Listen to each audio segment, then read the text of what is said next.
I'm sure you have been made aware that with the recent changes, astrology is in a really bad spot right now as it's lost its utility with debuffing. But that's not to say the talent isn't dead. It's just the direction for it has changed. And for the better or for the worse is entirely up to your own discretion. But I'm here to show you that it still has a lot of great usage to it. And to demonstrate, I'm going to start with this specifically for the harmonic saint side. As a saint, specifically with astrology, it has a drastically high amount of utility. And what I mean by that is that you have the luxury of buffing your teammates and being able to more or less do it indefinitely as much as you want. And on top of that, it also functions as a second type of heal. Now I would like to make this clear. It will never replace the Saint's healing skills as a whole. It will never do this. But it's nice to have a niche little healing on the side, a little mini one, and it also functions as a bit of a pocket heal in a sense, even when you're not at a Saint. The greatest thing, in my opinion, for it right now is that it's very good at reducing cooldowns. And so what I mean by that is the card known as Hierophant. Hierophant is a blue support focused card. And what that does is it reduces the cooldown of a skill by a fixed amount of time. Mine is a grade 29. So it is 0.98 seconds. Now, that may not seem like a lot. And with larger parties, you generally will not see a difference in cooldown that much. But if you're in a more endgame type of party, like specifically, for example, Brelect, and you're running with a smaller party, let's just say like a 4 or a 5 person, Hierophant has a lot more use to it because, damage aside, cooldowns on your skills matter a lot, specifically with smaller parties. So to demonstrate that, I'm gonna burn all 3 of these skills right here, just put them on cooldown. Then we're gonna farm Hierophant to get him off cooldown.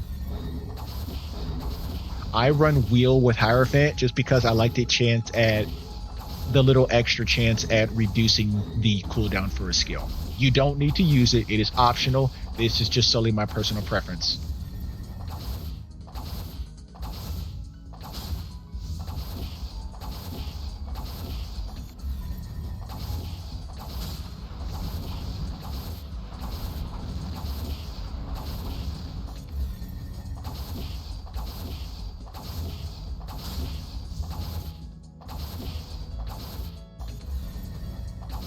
Okay, so already Pulse of Purification is getting ready to come off cooldown.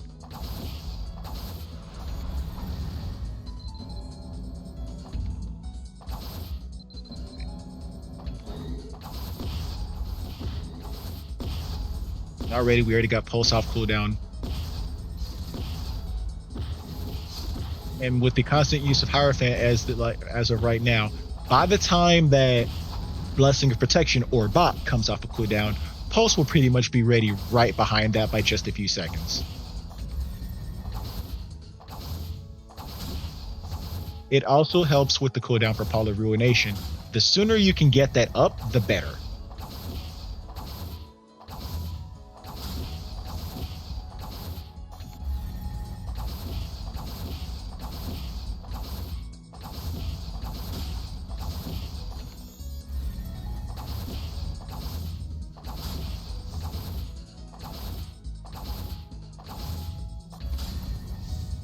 Pretty much they're both already ready to use and ready to go.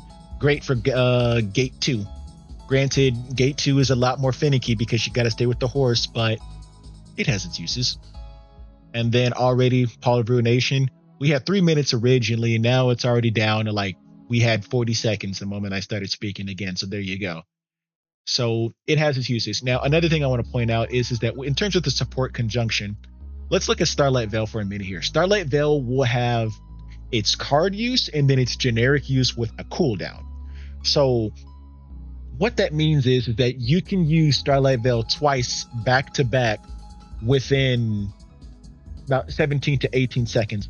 And the reason why I say that specific amount is because Mine is ERG 50, so the cooldown for mine is minus 10%.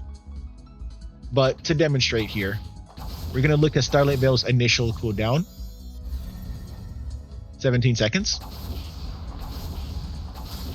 And then with Hierophant, I can use it again. Oh, that's perfect. Okay, so now we're going to use it back to back in succession. Hierophant's ready. Starlight Veil's off cooldown. 1, 2. That's 2k. If you have a ERG50S, that and you have the healing boost effect on your central conjunction, and you have healing involved into your Starlight Veil as well, you have essentially healed for 2000 HP. And since you're farming with Astrology a lot, you just basically, it's just, you can spam it over and over and over. What this does is that, remember, Hierophant affects all skills that are not your tech skills, not demigod, and not battle astrology. So basically that means for people that use arcanas as a whole, they can literally just have their cooldowns reduced, which in turn, with smaller parties, the sooner your stuff comes off cooldown, the sooner you can start hitting again, which translates to more damage. Now, I'm sure some people will say, what about Hangman?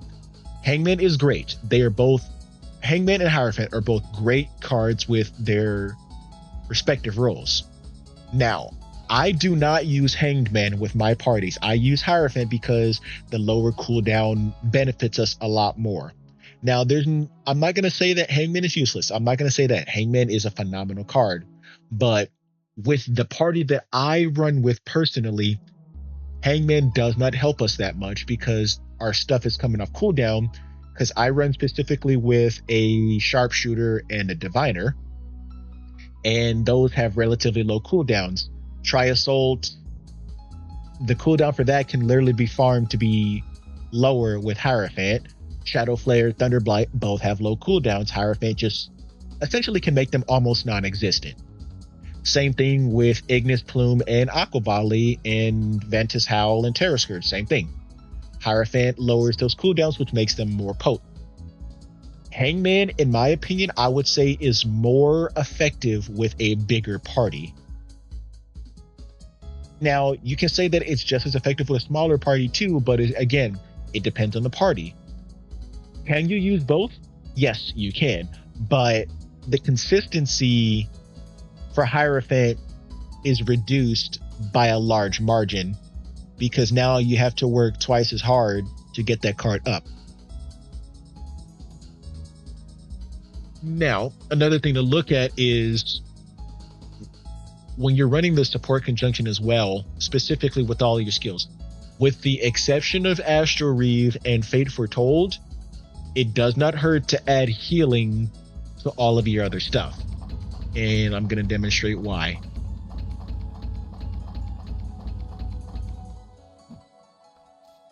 Oh, we killed our salmon, all right.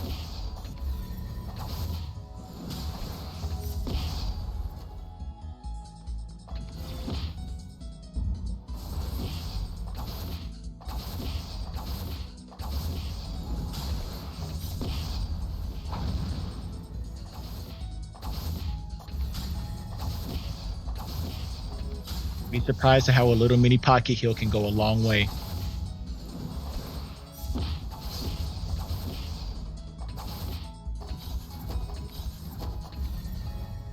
There you go. It's a niche little thing to have. It works for me, so I'm just giving my own little demonstration of it. I will provide in the video link description the heal build and the crowd control build. So I have shown the healing side of this. Now I'm going to switch over to the crowd control side. So first thing we want to do is we're going to go to Stellar Sigil. I'm going to switch our conjunction from my first one to my fourth one. Now my fourth one is more of a generic dual purpose build. And what this build does is it prioritizes keeping enemies away from you, but still keeping them grouped at the same time. And it also combines healing with a slight damage buff to you and your team.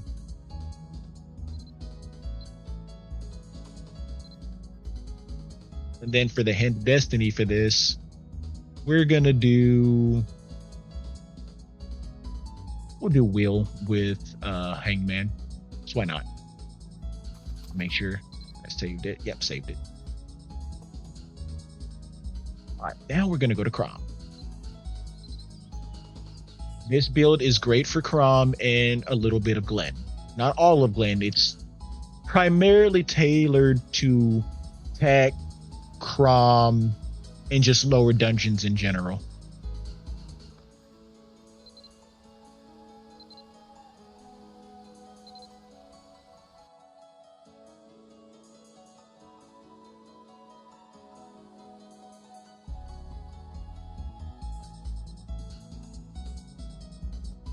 Yeah, that's my Mobby grandchild. I have a very large family. So we're just gonna go ahead and switch over. We're just gonna get our mana back and our stamina. So all right, this is gonna be the crowd control build. This is my personal favorite build that I have used for roughly about a year or so now, and here's the results for how things work for me.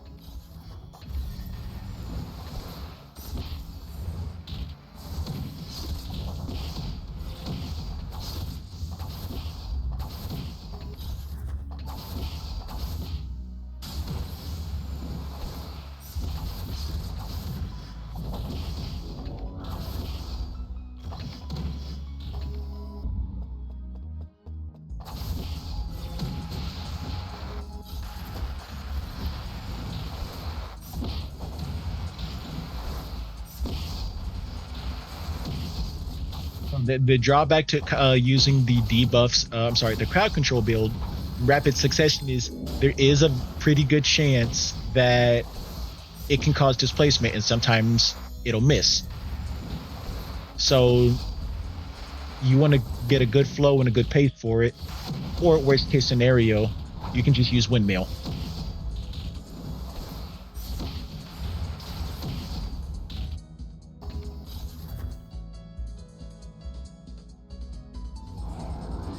All right, so now we're going to run this again. We're going to attract a bigger group of enemies this time. Now watch this.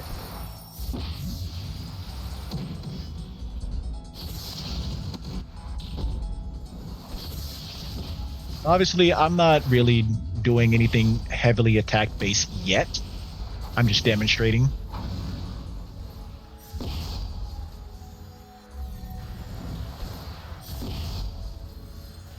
If you were to pair this with an Arcana, you literally just get free crowd control.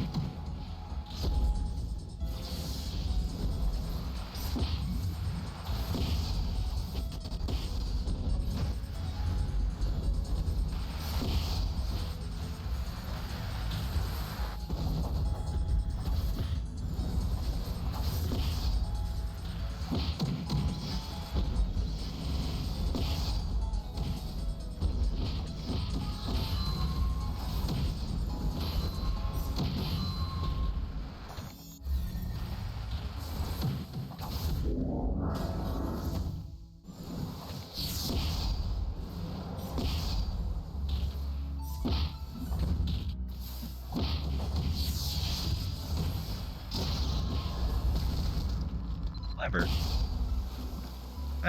That's not going to work with me all the time.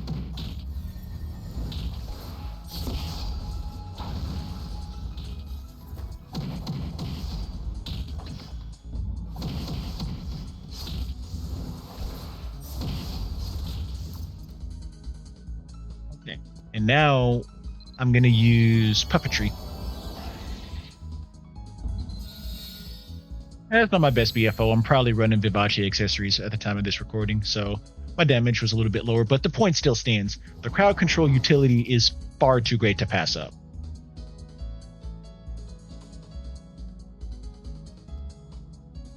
So now, what I'm going to do is I'm going to cause a bigger spawn, and then I'm just going to just gather everything.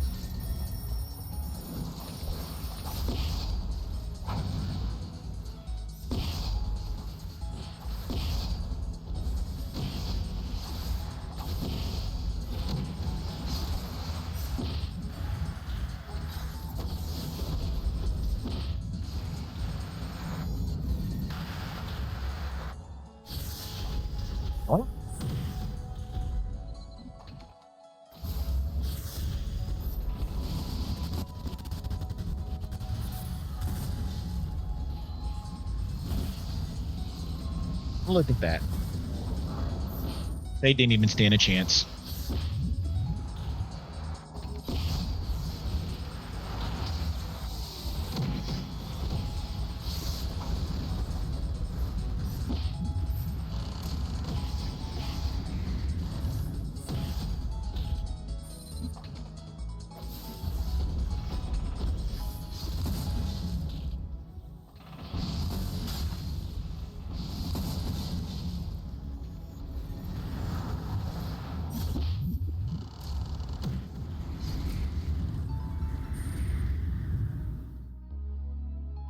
Yo, pretty much they just couldn't do anything. They just get permanently gathered and moved around.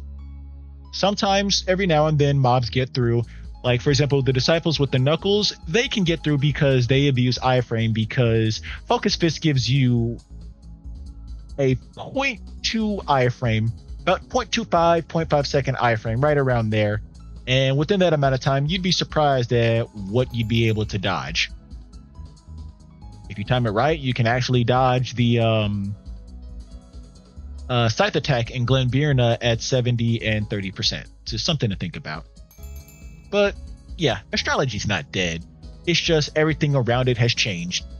And now pretty much it's more of just a buffer at this point. And that's not bad.